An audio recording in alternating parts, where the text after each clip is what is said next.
Abramos la palabra de Dios en el libro de Mateo, capítulo 24, versículo 13. Mateo 24, versículo 13. Dice así la Escritura: pero el que perseverare hasta el fin, éste será salvo. Dice Proverbios capítulo 17, versículo 13, en todo tiempo ama el amigo y es como un hermano en tiempo de angustia. Y un amigo en tiempo de angustia es como un hermano. ¿Cuánto lo es Dios en tiempo de aflicción para aquel que es su amigo? Santiago nos dice que Abraham fue llamado amigo de Dios. El propósito de este sermón es el siguiente: que tú y yo comprendamos la importancia, el valor que tiene ser amigo de Dios. ¿Queremos ser amigos de Dios? Dice Santiago capítulo 2, versículo 23, y se cumplió la escritura que dice: Abraham creyó a Dios y le fue contado por justicia y fue llamado amigo de Dios. Si queremos ser amigos de Dios, debemos recordar que Dios saldrá en defensa nuestra en el momento en que lo necesitemos. Como dice el salmista: más Jehová es escudo alrededor de mí, mi gloria y el que levanta mi cabeza. Él es nuestro escudo. Dios es nuestro amparo y nuestra fortaleza, nuestro pronto auxilio en las tribulaciones. ¿Por qué lo es? Porque Él es nuestro amigo. Nosotros hemos preferido ser amigos de Dios porque sabemos que en medio de las adversidades y en medio de las dificultades de la vida no hay mejor amigo que Dios. Él no falla, Él no engaña, Él no traiciona. Dice la Escritura que Él permanece fiel aun cuando nosotros seamos infieles, porque Él es un amigo fiel. Así que vale la pena que en esta mañana todos los que tienen la oportunidad de escuchar la palabra de Dios se hagan amigos de Dios.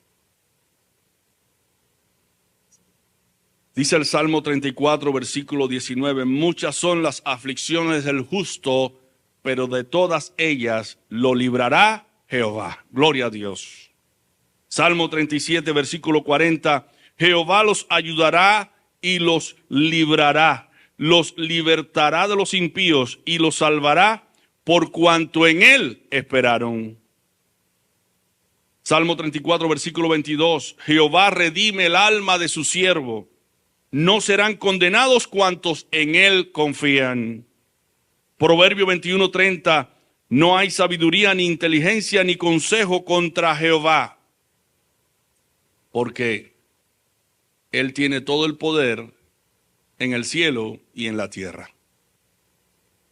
Aunque tú y yo queramos variar los planes de Dios, la voluntad de Dios, no podemos, porque Él es soberano. Él es soberano. Dice Isaías 45, versículo 9, ay del que, no siendo más que un tiesto como cualquier tiesto de la tierra, pleitea contra su hacedor. Dirá el barro al que lo modela, ¿qué haces? ¿O tu obra no tiene manos? Vale la pena amistarse con Dios, porque Él es nuestro hacedor. Él fue el que nos creó. Nosotros no nos creamos a nosotros mismos. Él nos creó con sus manos, nos formó.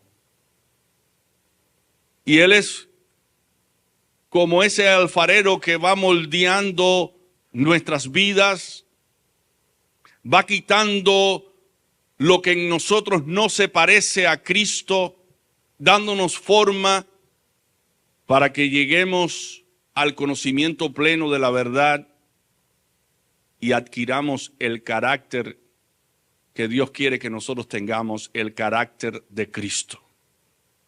Dios está usando cada circunstancia, cada momento de tu vida y de mi vida para darnos forma.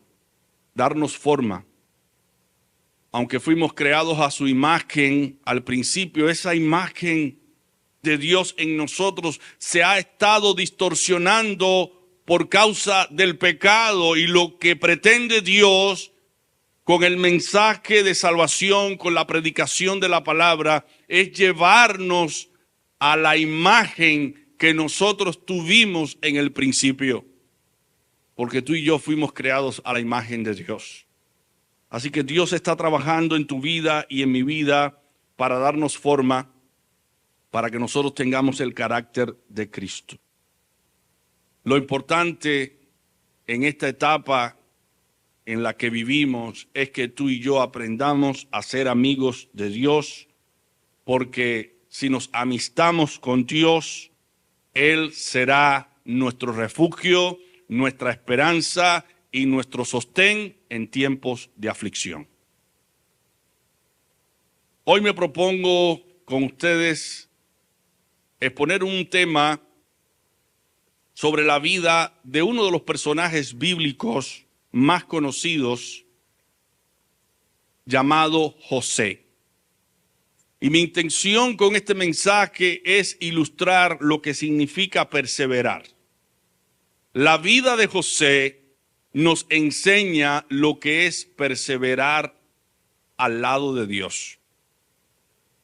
Como dice la Escritura en Romanos 15:4, todas las cosas que se escribieron para nuestra enseñanza se escribieron. Así que la vida de José nos puede ayudar a ver cómo luce o cómo se modela la perseverancia en los caminos del Señor.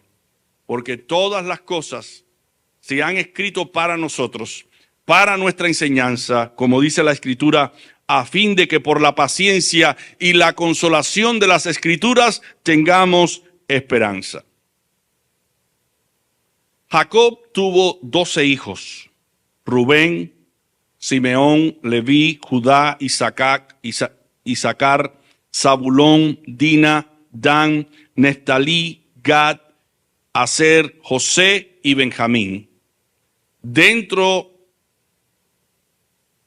de la casa de Jacob se distinguía uno de los hijos muy amado, muy querido por Jacob, llamado José. José era el hijo amado. Su padre le regaló una prenda muy especial. Jacob amaba a José más que todos sus hijos, como dice la Escritura. ¿Por qué razón? Porque lo había tenido en el tiempo de su vejez. Tenía una afiliación, una inclinación muy pronunciada hacia José, que le regaló una túnica de brillantes colores. Imagínense que tengamos 12 hijos y le regalemos a uno de ellos una túnica de brillantes colores. Sus hermanos, los hermanos de José, no le aceptaron.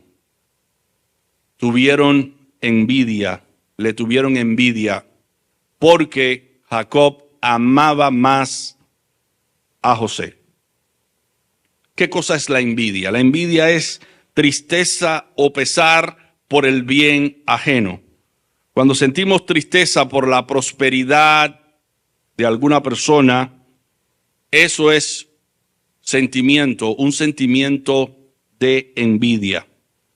Pero la envidia no se conforma tan solo con darnos tristeza. Ella busca a toda costa que nosotros echemos a perder el bienestar de la persona que envidiamos. O sea, la envidia es tristeza por la prosperidad de otra persona. Pero esa tristeza que se traduce como un sentimiento de envidia puede llevarnos a echarle perder el bienestar a esa persona. Así que la envidia no se queda tan solo en el sentimiento de angustia o pesar por la prosperidad del otro, sino que atenta contra la vida de esa otra persona. Por eso los hermanos de José odiaron a José. Y lo odiaron por dos razones. Una, porque Jacob le dio a José una túnica de brillantes colores. Y la otra razón es porque José tenía sueños donde se revelaba que todos sus hermanos, inclusive Jacob y su esposa, se iban a inclinar ante él. Dice la Escritura, un día José tuvo un sueño. Cuando se lo contó a sus hermanos, ellos lo odiaron aún más, pues le dijo, anoche tuve un sueño y soñé que estábamos en medio del campo atando el trigo en manojos. De repente mi manojo se levantó y se quedó bien derecho, mientras los de ustedes, los manojos de ustedes que rodeaban mi manojo, se inclinaban ante mí. Después tuvo otro sueño y lo contó a sus hermanos. He tenido otro sueño, soñé que el sol y la luna y 11 estrellas se inclinaban hacia mí. Y lo contó a su padre y a sus hermanos, y su padre le reprendió y le dijo, ¿qué sueño es este que tuviste? ¿Acaso vendremos yo, tu madre y tus hermanos, a postrarnos en tierra ante ti? Sus hermanos le tenían envidia y Jacob lo sabía. Y Jacob meditaba en todo lo que José había contado del sueño, quizás buscando descifrar qué era aquello, pero como todo padre, le preocupaba que los hermanos de José tuvieran esa aversión, ese desprecio, ese enojo contra José.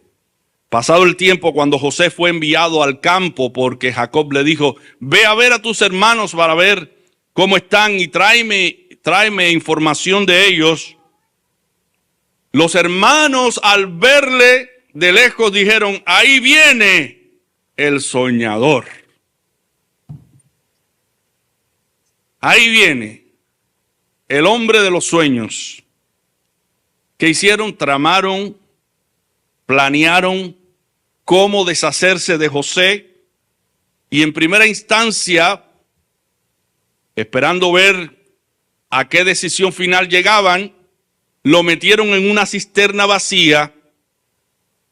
Y la intención era destruir a José, matar a José, pero por consejo de uno de ellos, que dijo, no le hagamos esto a nuestro hermano, vendámoslo como esclavo, porque es nuestro hermano, no lo vamos a matar, pero vamos a venderlo como esclavo. Imagínense por un momento que tú llegues a ver a tus hermanos pensando que tus hermanos no te van a hacer ningún daño, te vendan como un esclavo. La esclavitud es peor que la muerte. Es peor que la muerte.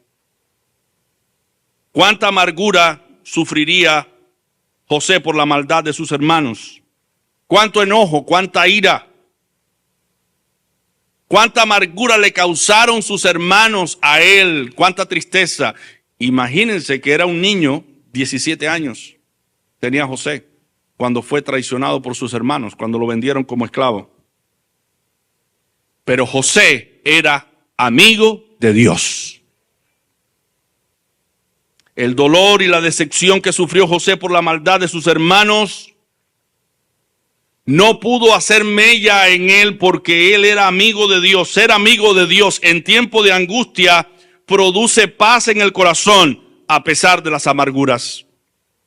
No podemos evitar ser afligidos, no podemos evitar ser odiados por otras personas, ser maltratados o ser perjudicados en algún sentido. Pero lo más importante y relevante de todo esto es que si Dios está con nosotros, nadie podrá contra nosotros. Queremos que Dios sea nuestro amigo. Encomendémonos en las manos del Señor, entreguémonos a Él, confiemos en Él. Porque los que confían en Él no serán defraudados. El hombre te puede defraudar, el hombre te puede engañar, te puede traicionar, pero Dios es fiel. Al llegar a Egipto como esclavo, José fue vendido a Potifar, oficial de Faraón, capitán de la guardia, como dice Génesis 39 del 3 al 6. Pero Jehová estaba con José, quien llegó a ser un hombre próspero y vivía en la casa del egipcio, su amo. Vio su amo que Jehová estaba con él, que Jehová lo hacía prosperar en todas sus empresas. Así halló José gracia a sus ojos y lo servía. Lo hizo mayordomo de su casa y entregó en su poder todo lo que tenía. Desde el momento en que le dio el encargo de su casa y de todo lo que tenía, Jehová bendijo la casa del egipcio a causa de José, y la bendición de José estaba sobre todo lo que tenía, tanto en la casa como en el campo. Él mismo dejó todo lo que tenía en manos de José, y con él no se preocupaba de cosa alguna, sino del pan que comía. Así que José llega a una casa extraña, Dios lo prospera, Dios hace que haya gracia ante los ojos de Potifar.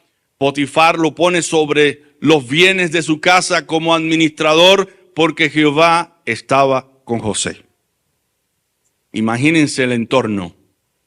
Los hermanos desprecian a José, lo venden como esclavo, pero a pesar de eso, Dios sigue con José, bendiciendo a José, ayudando a José, prosperando a José.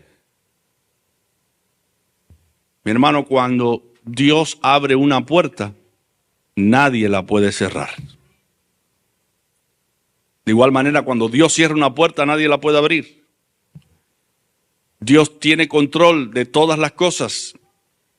Y por eso debemos encomendarnos en sus manos, así como José lo hizo. Pero otra situación vino sobre la vida de José que puso a prueba su fidelidad a Dios. Dice de Génesis 39 del 7 al 20, dice: José era, ¿cómo era? De hermoso semblante y bella presencia. Y aconteció después de esto que la mujer de su amo puso sus ojos en José y le dijo: duerme conmigo. Pero él no quiso y dijo a la mujer de su amo: mi señor no se preocupa conmigo de lo que hay en casa y ha puesto en mis manos todo lo que tiene.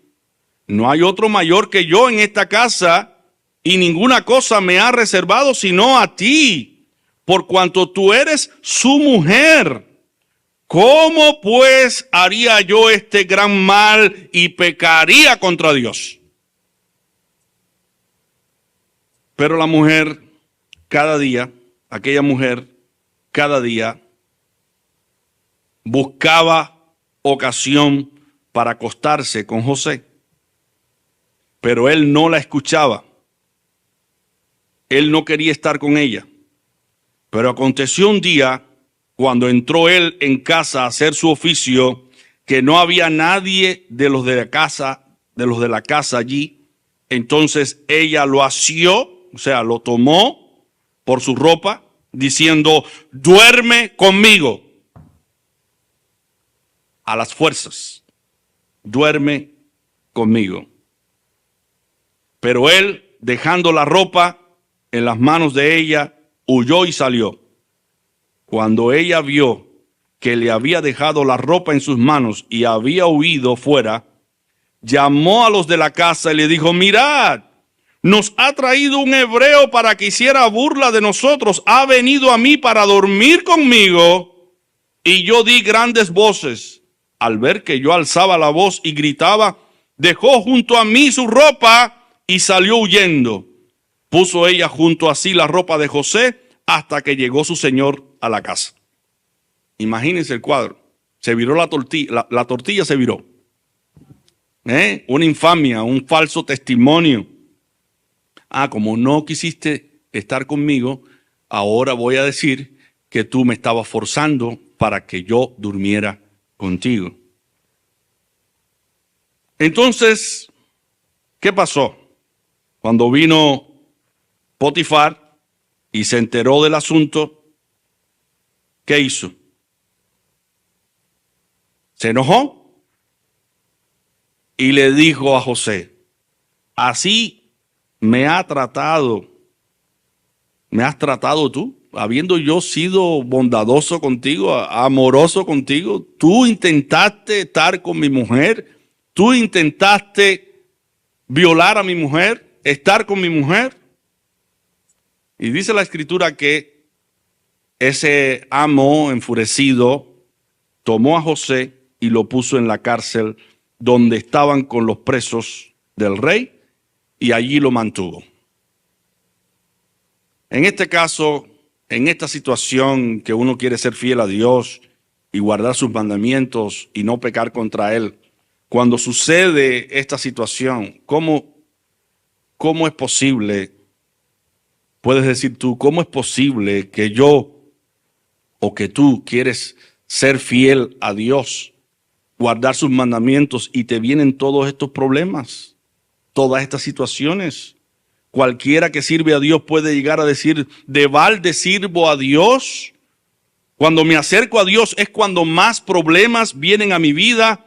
¿Acaso he de seguir a Dios cuando Él no me defiende, cuando Él no sale en mi defensa? Pero José no pensó así. José siguió siendo fiel a Dios.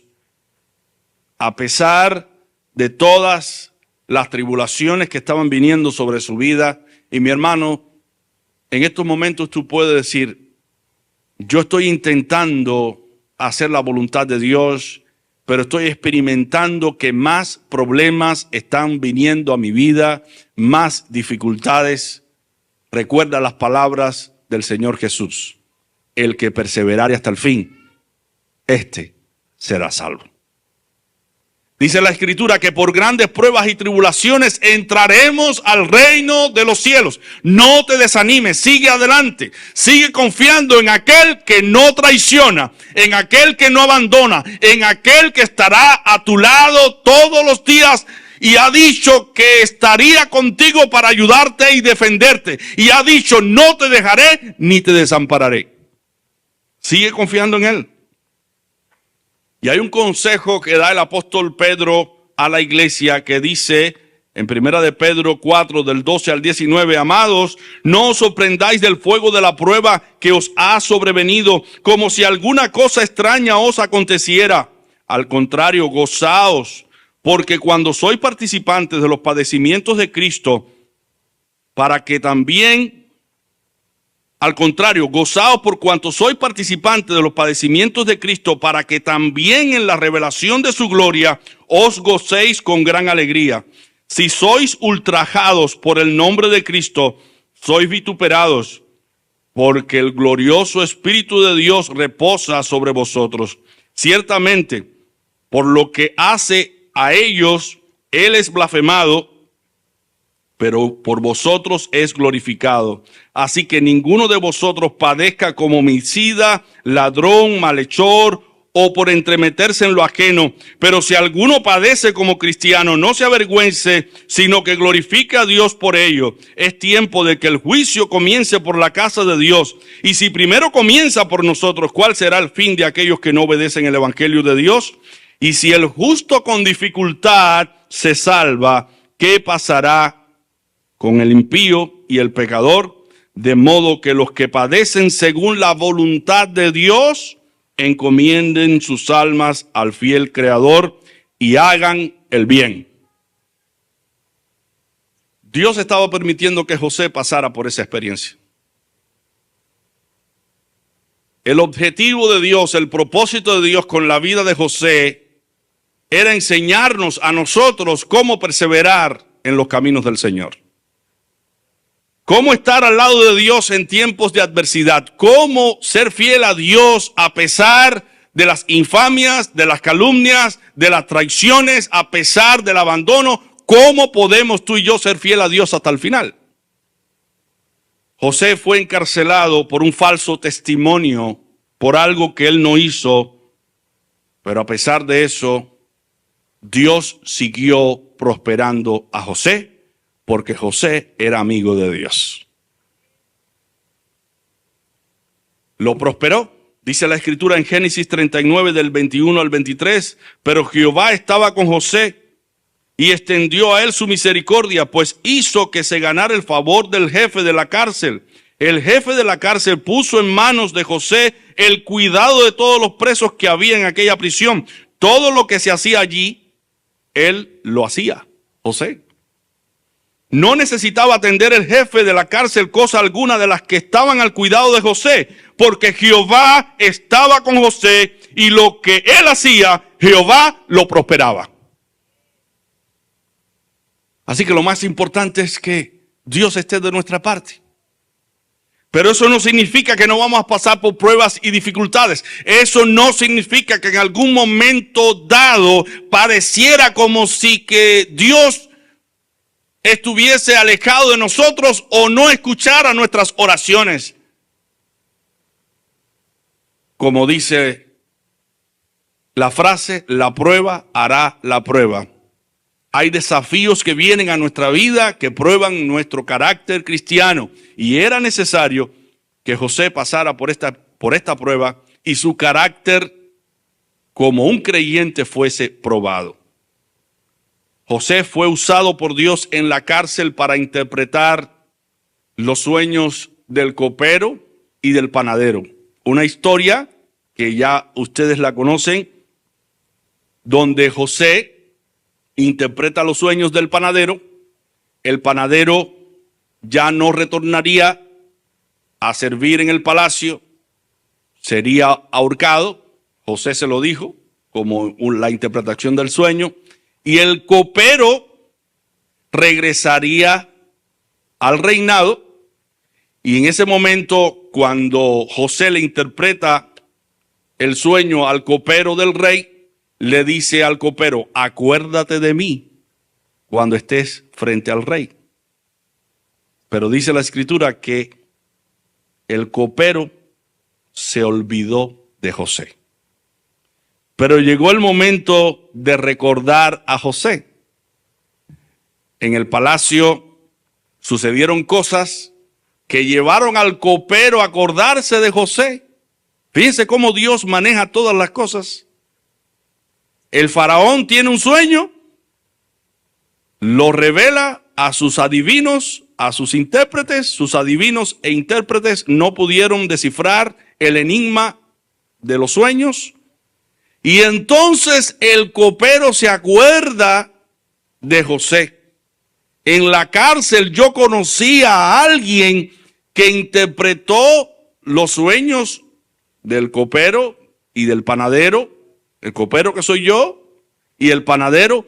Y esa interpretación fue tan fidedigna que el copero fue ahorcado como interpretó José, y el panadero fue ahorcado como interpretó José, y yo como copero fui traído de nuevo al reinado. ¿Qué sucedió? Que Faraón mandó a buscar a José.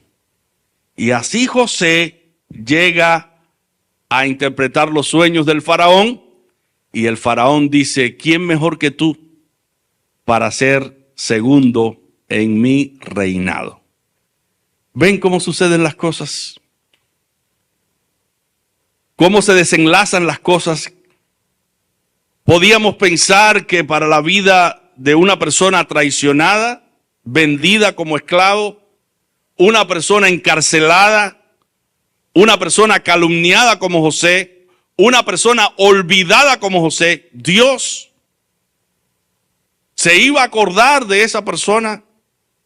Era algo inusitado, algo que no puede caber en la mente humana, que una persona que pase por tantas adversidades y que la vida lo maltrate de la manera que maltrató a José, él pueda salir a flote. Y sin embargo, llega al palacio, se convierte en segundo de Faraón, y no solo eso, él puede ver el rostro de sus hermanos viniendo al palacio a buscar comida, a comprar comida, y ver a sus hermanos postrarse ante él, y él acordarse del sueño que él tuvo, que sus hermanos se inclinarían ante él.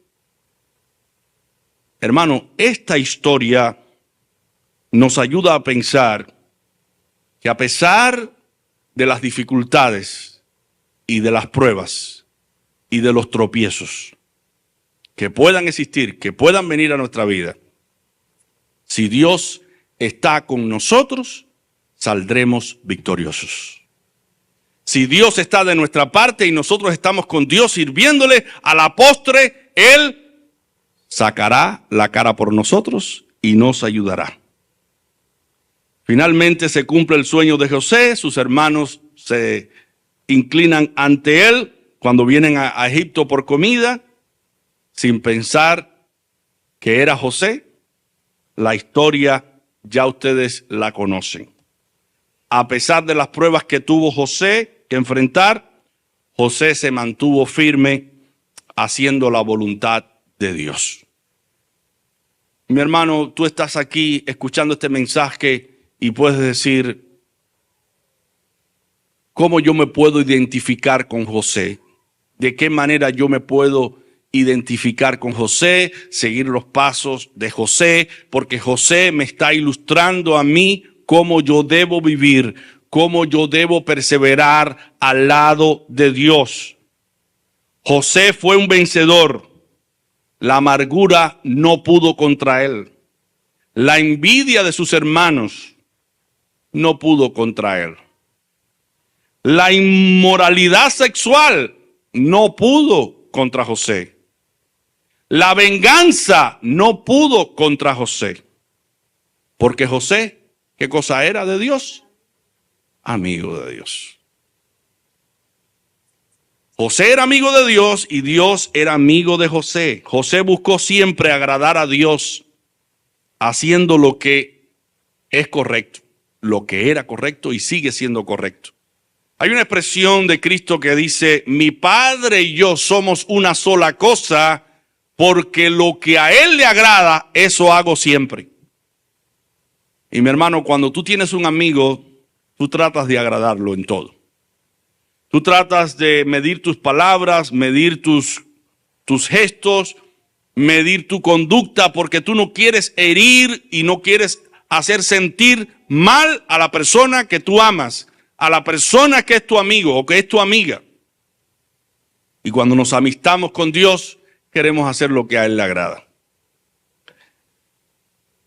Entonces, hay 4 cosas que pueden destruir nuestras vidas que aprendemos de esta historia.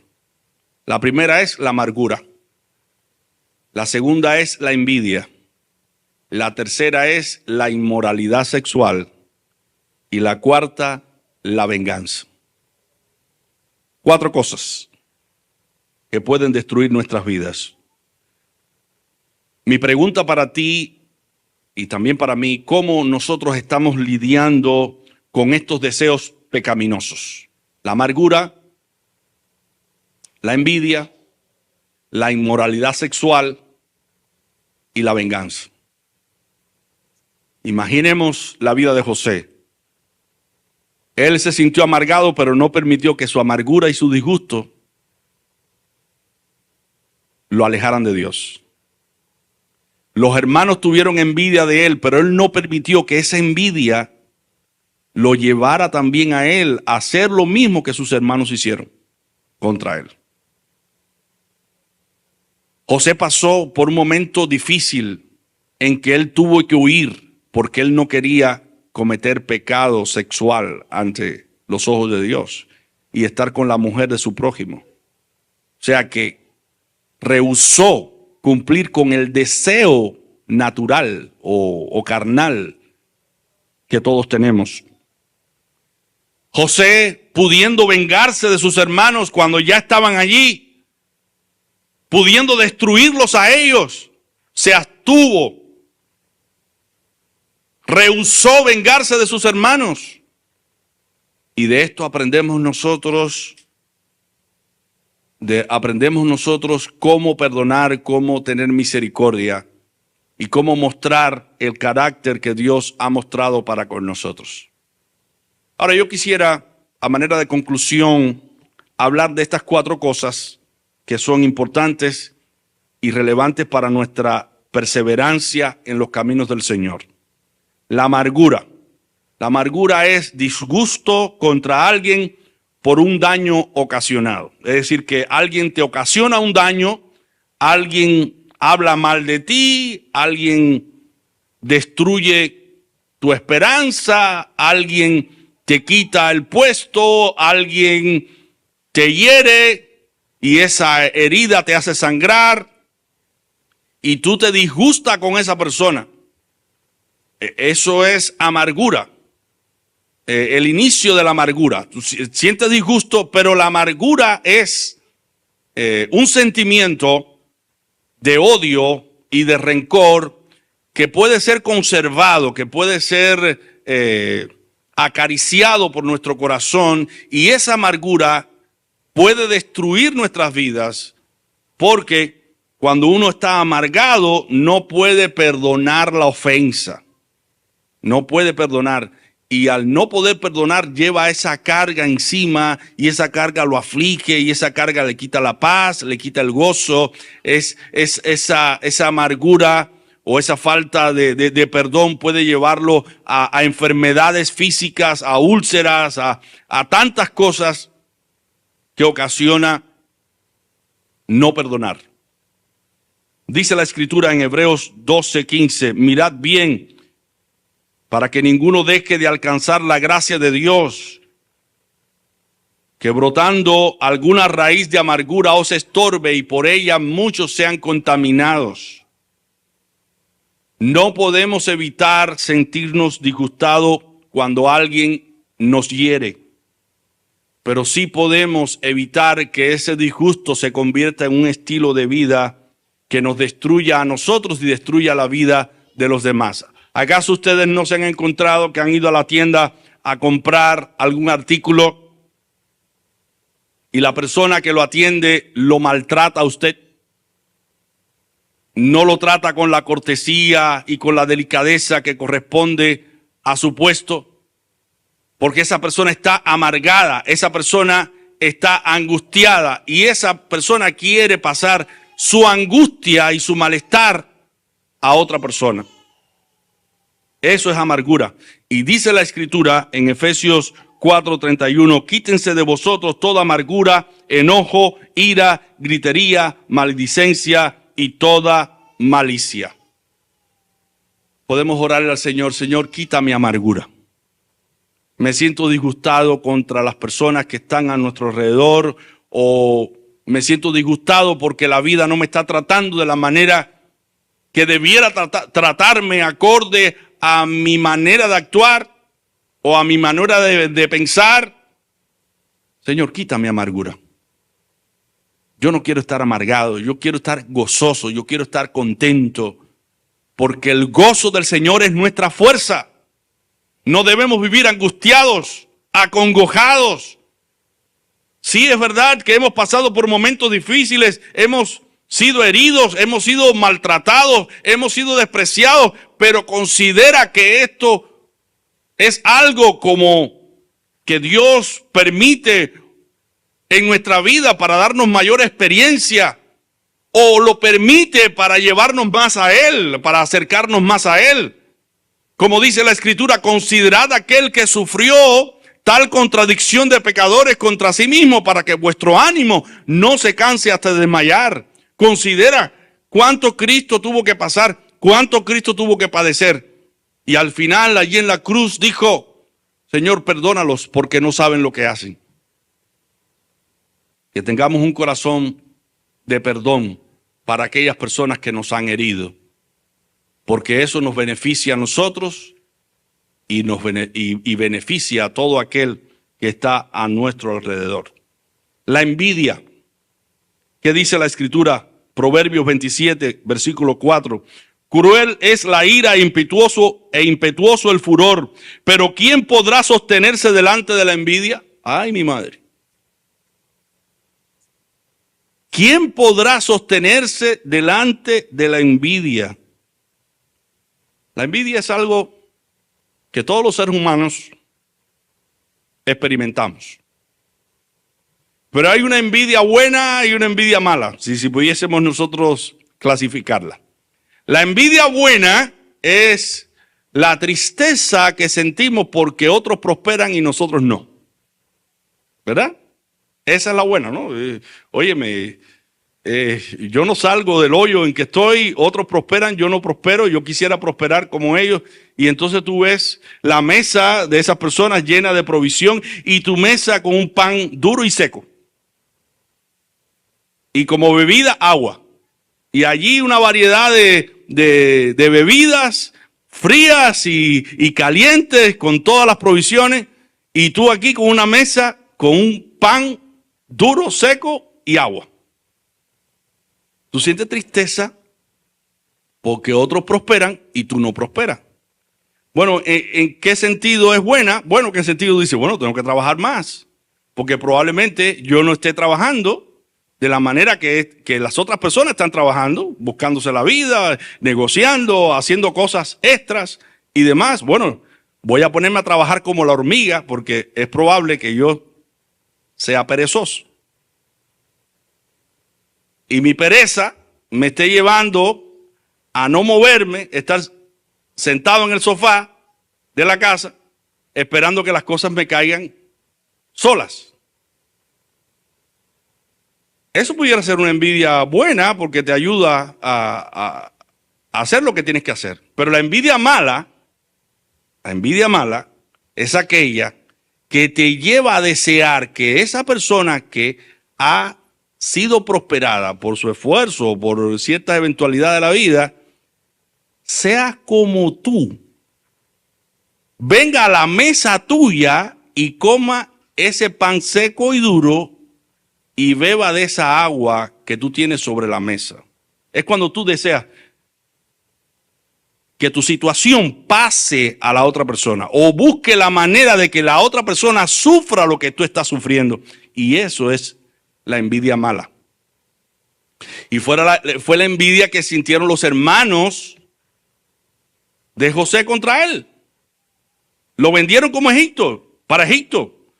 No querían tener a José a su lado. Querían destruir la vida de José. Querían hacerle la vida imposible a José. Por eso dice Proverbios 27:4, cruel es la ira e impetuoso el furor, pero ¿quién podrá sostenerse delante de la envidia? ¿Cómo nosotros detectamos que una persona es envidiosa? Bueno, cuando se entristece por la prosperidad de otro. Por eso dice la Biblia, alegraos con los que se alegran. Alégrate con el que se alegra. Gózate con el que se goza. Siente la tristeza que siente una persona que está triste. Gozaos con los que se gozan. Así dice la Escritura. Pero si te sientes triste por los que se gozan, bueno, eso se llama envidia. Entonces nosotros debemos saber que la envidia no tiene nada que ver con el amor. Dice la Escritura en 1 Corintios 13:4, el amor es sufrido, es benigno, el amor no tiene envidia. El amor no es jactancioso, no se envanece. O sea que cuando tú ves a una persona que prospera y la amas, tú sientes satisfacción y gozo porque esa persona prospera. Porque la ama. Pero cuando tú no sientes amor, lo que sientes es envidia. Y esa envidia es un deseo de la carne. Cuando la Biblia menciona las 17 obras de la carne, menciona la envidia como una de ellas.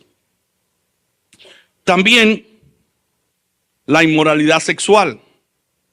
El pastor Randy Arcon, en un artículo que pone para la revista Impacto Evangelístico, titulado El ministro y la tentación sexual, él escribe lo siguiente: somos vulnerables a la inmoralidad sexual todos los cristianos.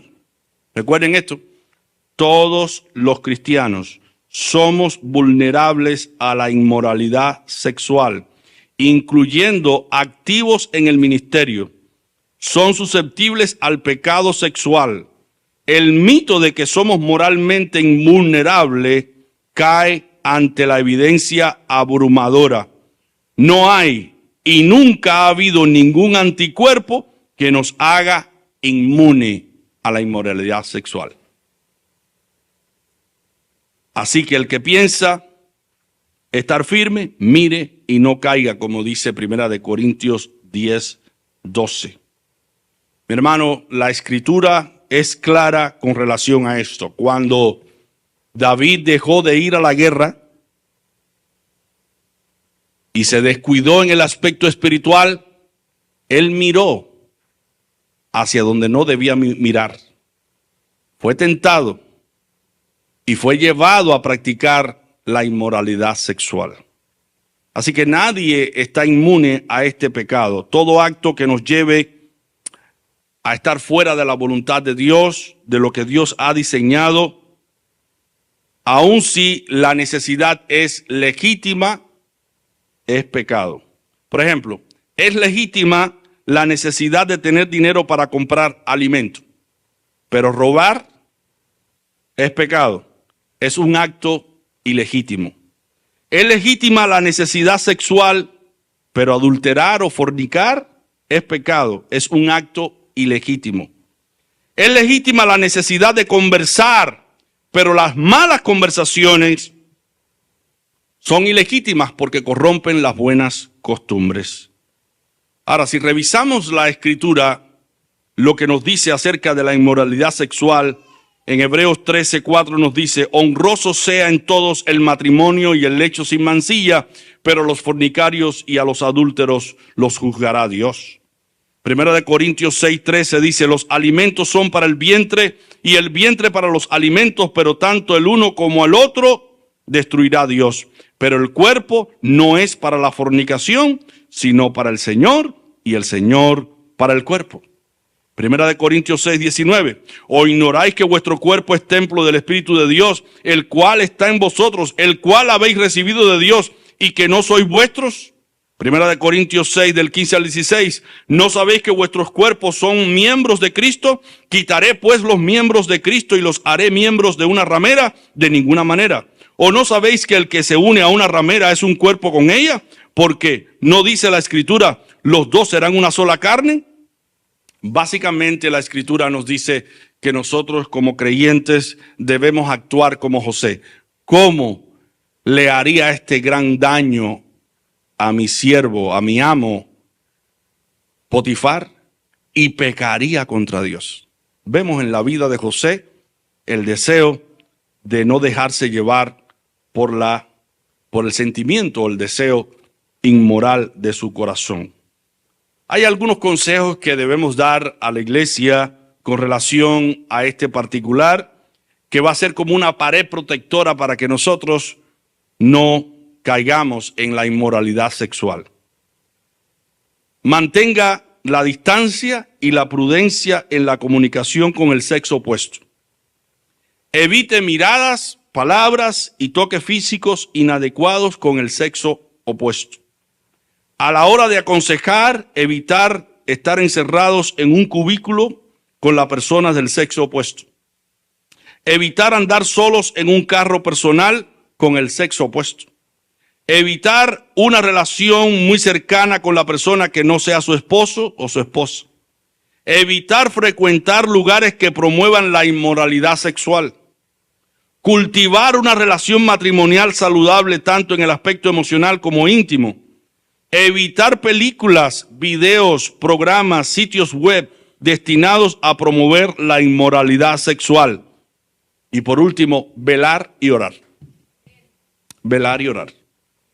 Mi hermano, vivimos en un mundo sexualizado, en un mundo que nos vende el sexo para que nosotros lo practiquemos de manera animal. Pero nosotros, los hijos de Dios, debemos saber que los que amamos a Dios tenemos un estilo de vida diferente. Que los que amamos a Dios somos amigos de Dios, queremos hacer su voluntad, queremos agradarle en todo, y como siervos de Dios debemos adoptar todas las medidas para evitar ser seducidos y tentados por el enemigo y llevados a practicar la inmoralidad sexual. Debemos también cuidarnos de la venganza. Eso es otra cosa. Pagar mal por mal. Dice la Escritura, no os venguéis por vosotros mismos, amados míos, sino dejad lugar ¿a qué? A la ira de Dios. Porque dice Jehová, mía es la venganza y yo pagaré. Si tu enemigo tiene hambre, dale de comer. Si tiene sed, dale de beber. Porque haciendo así aguas de fuego amontonará sobre su cabeza. No seas vencido de lo malo, sino vence con el bien el mal. Cada cristiano, cada creyente está llamado a vencer el mal con el bien, a no dejarse seducir, a pagar mal por mal. Así que la pregunta para ti y para mí es la siguiente: ¿cómo estamos lidiando con la amargura, la envidia, la inmoralidad sexual en un mundo sexualista como el que vivimos y la venganza? Recordemos que si somos amigos de Dios y amigos de Jesús, no debemos permitir que esos deseos pecaminosos nos venzan. Sigamos luchando contra el mal. Digamos siempre: yo soy un hijo de Dios, yo soy un cristiano y todo lo puedo en Cristo que me fortalece. Y si hemos sido vencidos por alguno de estos pecados, porque somos pecadores y podemos fallar, vayamos a Dios en arrepentimiento y fe, sabiendo de que si confesamos nuestros pecados, Él es fiel y justo para perdonar nuestros pecados y limpiarnos de toda maldad. Y si, como el caso de la mujer adúltera que vino a los pies del Señor y el Señor la perdonó, recordemos las palabras del Señor: vete y no peques más. Lo que Dios quiere para ti y para mí es que no volvamos a reincidir en las faltas que cometimos ayer, sino que vivamos ahora para agradar a Dios, para amistarnos con Dios y amistarnos con Jesús. Dice Juan 15 del 14 al 16, vosotros sois mis amigos si hacéis lo que yo os mando, dice el Señor. ¿Y qué dice el Señor con relación a los mandamientos? Que nos abstengamos de mirar con ojos codiciosos a la mujer del prójimo, porque eso también es adulterar. Y aquí dice el Señor: vosotros sois mis amigos si hacéis lo que yo os mando. Él dice: el que mira a una mujer para codiciarla, para desearla en su corazón, ya adulteró con ella en su corazón. Ya no os llamaré siervos, porque el siervo no sabe lo que hace su Señor, pero os he llamado amigos, porque todas las cosas que oí de mi Padre os las he dado a conocer. No me elegisteis vosotros a mí, sino que yo os elegí a vosotros y os he puesto para que vayáis y llevéis fruto y vuestro fruto permanezca, para que todo lo que pidáis al Padre en mi nombre, Él os lo dé. Así que Dios está diciendo aquí en la persona de Cristo, que en la medida en que nosotros hagamos la voluntad de Cristo, sigamos sus pisadas, en esa misma medida vamos a llevar una vida llena de frutos, frutos espirituales, como el fruto del Espíritu: amor, gozo, paz, paciencia, benignidad, bondad, fe, mansedumbre, templanza, como el fruto de santificación, como dice la Escritura: ahora que habéis sido libertados del pecado y hechos siervos de Dios, tenéis por vuestro fruto la santificación y como fin la vida eterna. Si estamos en Cristo, vamos a llevar frutos, y fruto en abundancia, y ese fruto va a permanecer, y vamos a tener nosotros la bendición de que Dios responda a nuestras oraciones, como dice la Escritura, para que todo lo que pidáis al Padre en mi nombre, Él os lo dé. Dios quiere darte todo lo que tú quieres y tú deseas, pero únicamente te lo va a conceder si te conviertes en amigo de Dios. Dios les bendiga.